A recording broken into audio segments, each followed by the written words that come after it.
ये है मेरा पोर्टफोलियो। इसका नाम है behance.net। ये पोर्टफोलियो इसलिए है क्योंकि इसके अंदर हम अपना तमाम आर्ट वर्क रखते हैं। यानी कि जो भी प्रोफेशनल डिज़ाइनर होता है, चाहे वो ग्राफिक डिज़ाइनर हो, वीडियो एडिटर हो, मोशन ग्राफिक्स वाला हो, या यूआई यूएक्स हो, वेब डेवलपर हो, या 3D का डिज़ाइनर हो, या फ़िल्म मेकर हो, कोई भी हो, वो behance के प्रोजेक्ट में, behance की वेबसाइट में अपना पोर्टफोलियो ज़रूर रखेगा।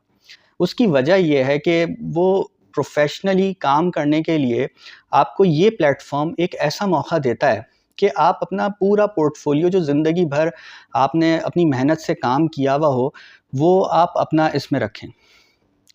क्योंकि आपका जो पोर्टफोलियो है वो इतना भारी होता है, वो इतना बड़ा होता है कि आपको बाज़-औक़ात उसको जो है ना चलाने के लिए, उसको रखने के लिए किसी ऐसी स्पेस की ज़रूरत होती है कि वो आप सँभाला नहीं जाता।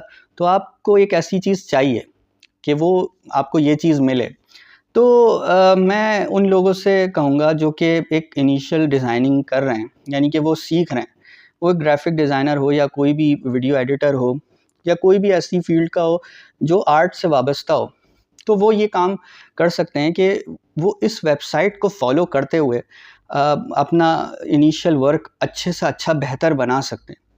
क्योंकि देखें, प्रोफ़ेशनलिज़्म में क्या होता है कि मेरे एक सीनियर डिज़ाइनर थे, वो वेब डेवलपर भी थे।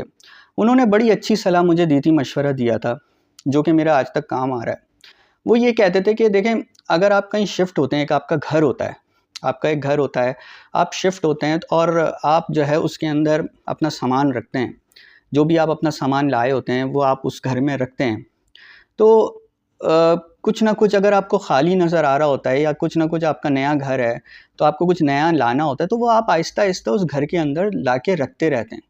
ये नहीं है होता है कि आप फ़ौरन से आप पहचान जाएँ कि बहुत सारी चीज़ें मुझे लानी है और रखनी है, लेकिन आप आहिस्ता-आहिस्ता वो घर को बेहतर बनाते जाते हैं और उसको डिज़ाइन वाइज़ करते हैं।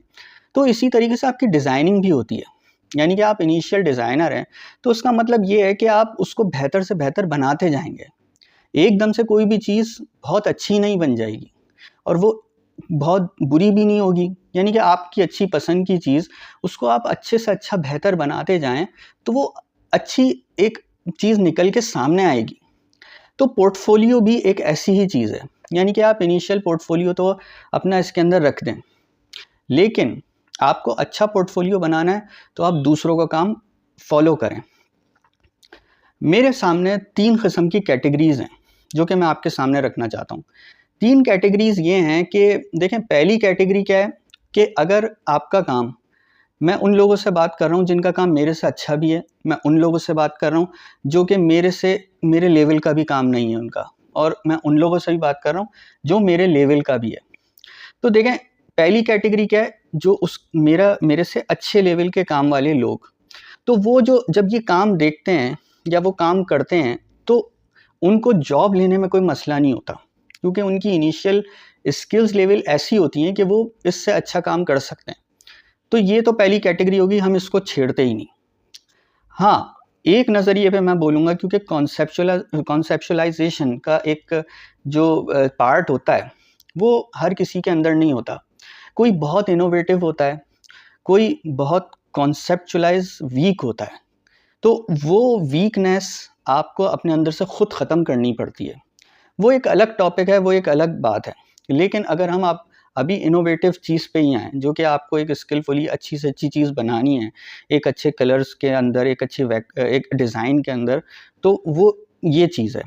अच्छा, पहली कैटेगरी क्या है कि वो इससे अच्छे डिज़ाइन्स कर सकता है एक डिज़ाइनर, उसको जॉब आसानी से मिल जाएगी। दूसरी कैटेगरी क्या है कि वो इस लेवल के डिज़ाइन्स बना सकता है, उसको भी जॉब बड़ी अच्छी इसी उस स्किल्स में मिल सकती है।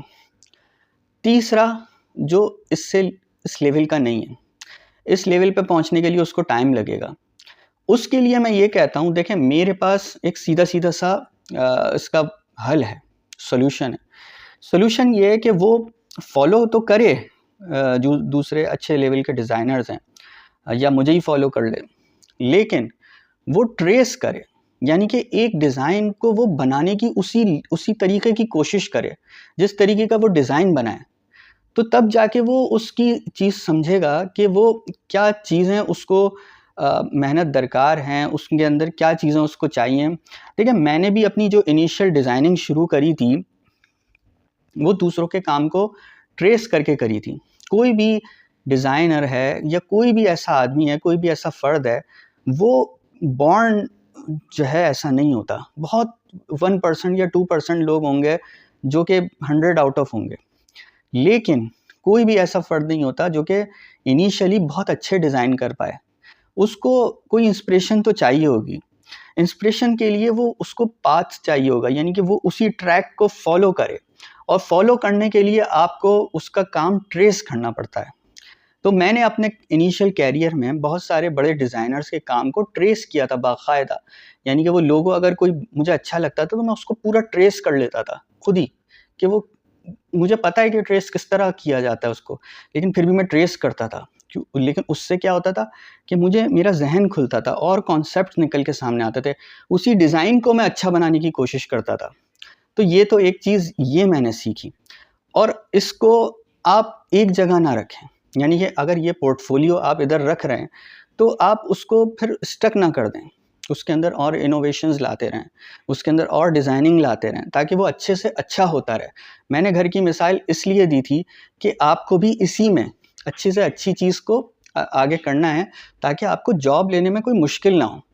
देखिएगा, ये पोर्टफोलियो बहुत आसानी से बहुत कम पैसों में अगर कोई जॉब करना चाहता है, तो वो ये पोर्टफोलियो अगर इसके पास है, तो वो बहुत आसानी से जॉब कर सकता है।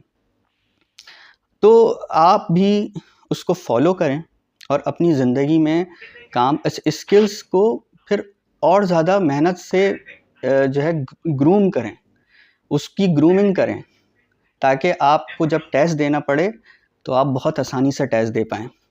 और यही एक डिज़ाइनर की पहचान है कि वो मेहनत करे। कुछ जो होते हैं वो बॉर्न डिज़ाइनर होते हैं, उनको सिखाने की ज़रूरत नहीं होती। लेकिन कुछ होते हैं जो मेरी तरह होते हैं, वो बहुत मेहनत करना पड़ता है, मेहनत करके वो मुक़ाम हासिल कर पाते हैं। तो मेहनत करें, मेहनत से हर चीज़ हल हो जाएगी।